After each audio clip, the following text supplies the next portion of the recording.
Are you sure? Here's the 30-second lesson on what legends know. Never ask a bride why she's getting married. Don't wear a skirt on a windy day. Deodorant is not a shower. Don't sniff chili flakes. And don't forget, saving is not investing.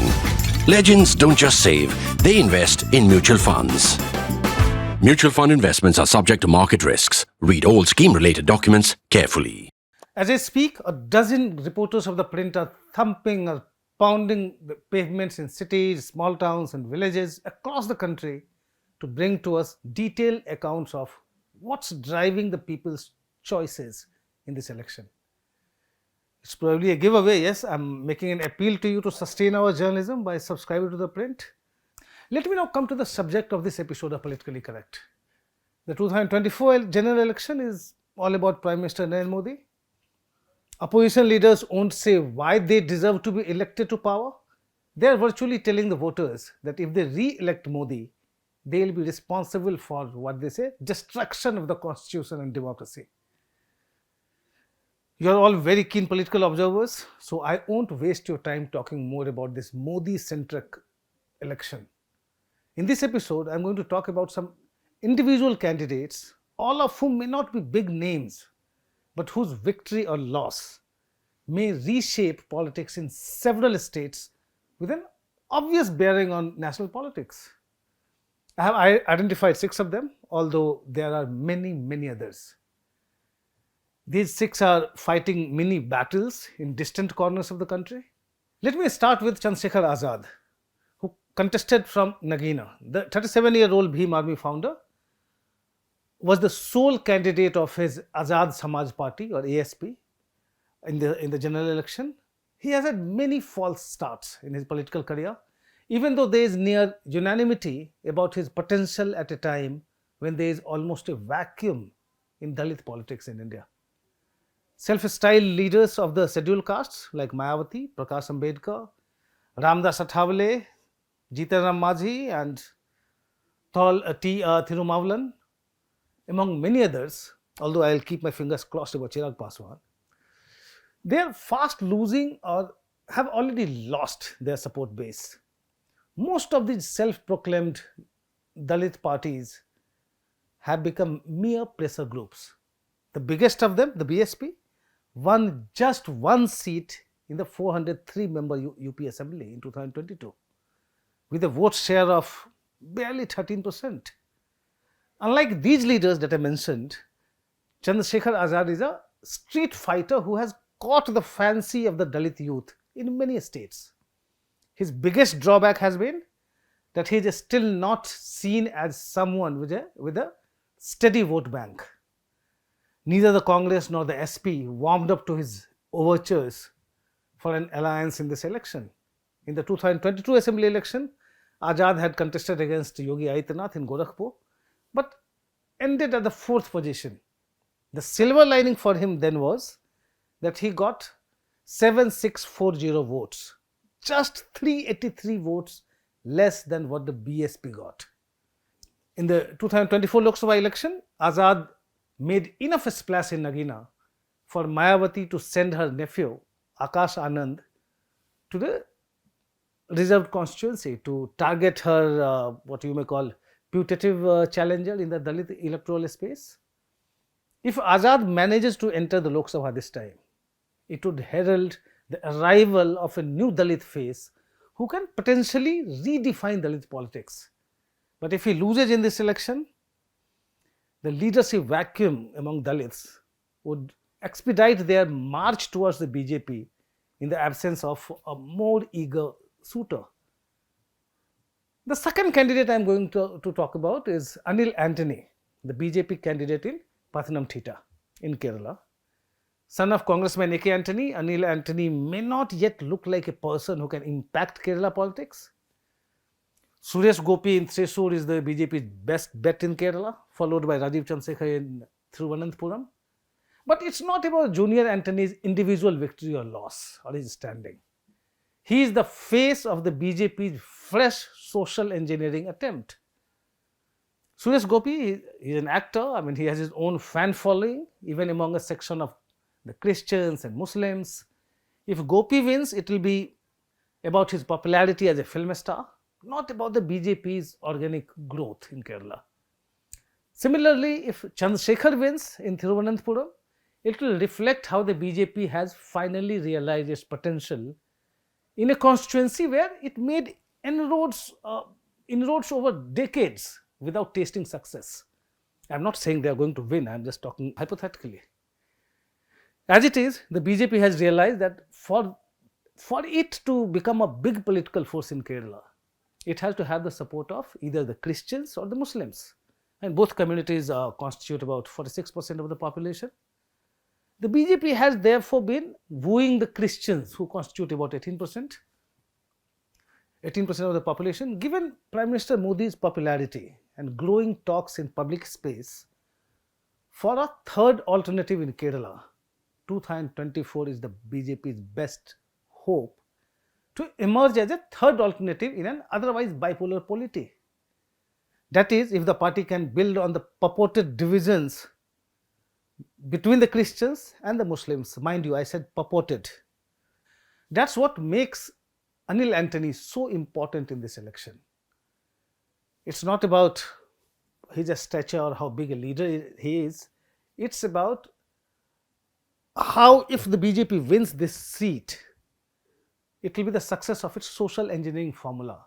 It will show how it has been able to draw a section of Christians towards it. And that's why this seat is very important. The third of these 6 candidates I have spoken about is Zafar Iqbal Manhas, the Jammu and Kashmir Apni Party candidate in Anantnag Rajouri. He is crucial to the BJP's long-term political strategy in Jammu and Kashmir. The addition of Rajouri and Poonch from the Jammu region to Anantnag in 2022 delimitation exercise made the BJP a potential player in this constituency, especially after the centre gave ST status to the Pahari community. It has upset the Gujar Bakarwal tribes, as we are given to understand.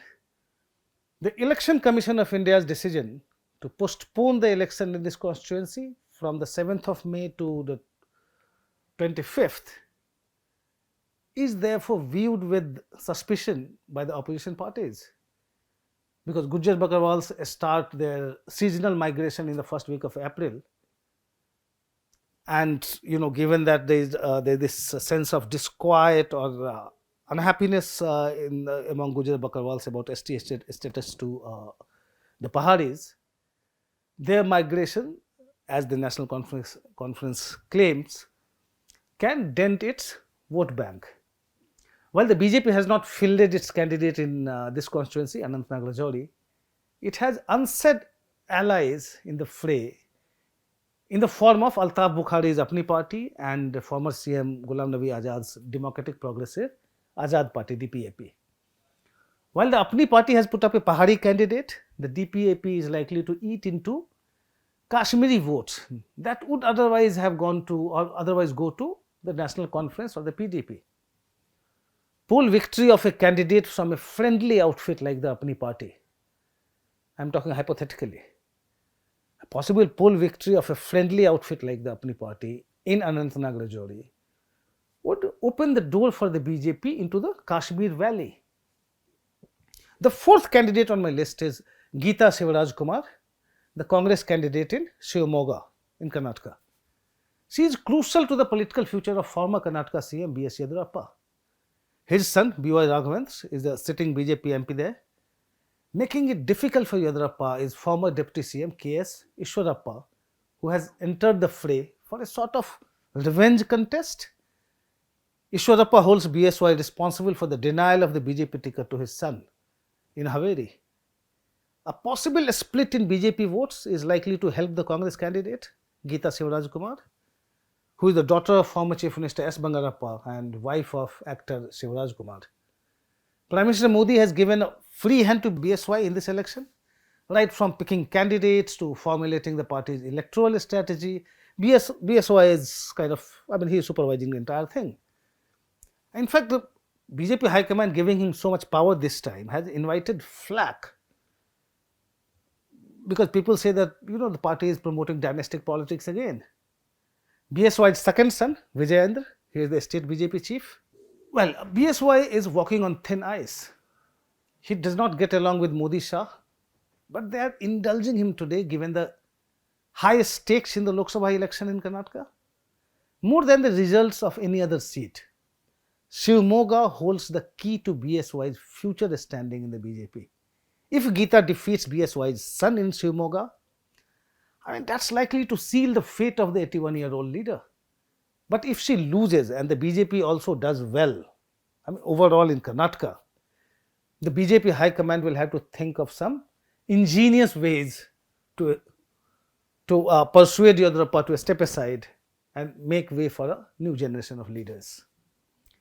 The fifth in the list of 6 candidates is Bimol Akoijam, Congress candidate in Inner Manipur. An associate professor at Delhi's Jawaharlal Nehru University. Akoijam contested from a constituency that covers the Meitei-dominated areas in Manipur. State Minister Basant Kumar Singh is the BJP candidate. Inner Manipur results would be crucial to Chief Minister Biren Singh, who has so far got the backing of the BJP High Command despite all his failures. And Biren Singh enjoys the support of Meiteis and Arambai Tengol. They're a militia-like group of Meiteis that actually rules the roost in Imphal, with the state administration looking the other way. If the Congress wins the Meitei-dominated constituency, Biren Singh may find it going tough.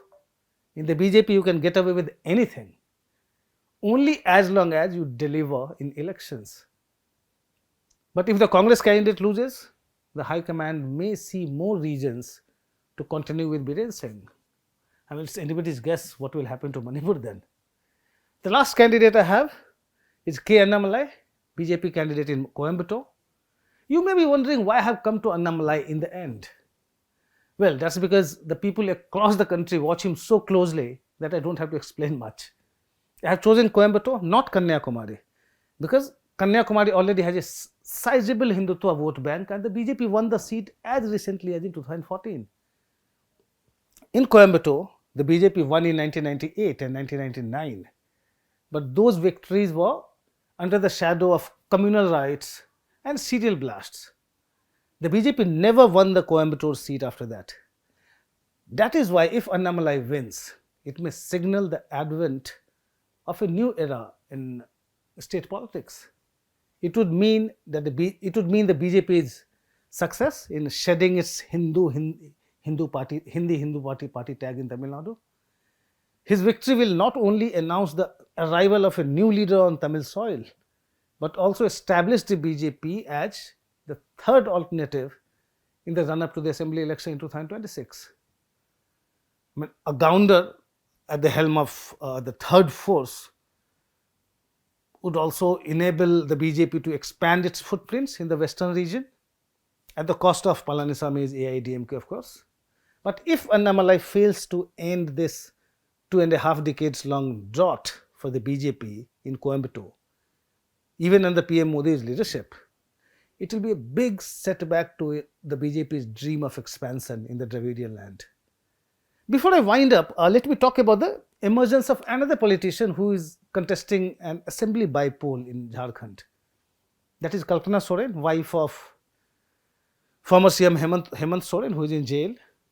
Why is this bypoll so important? That was assembly bypoll. Well, let me give you some background. Before going to jail, Hemant Soren ensured that Champai Soren would succeed him as the chief minister. But even before that, Hemant Soren was working on another plan.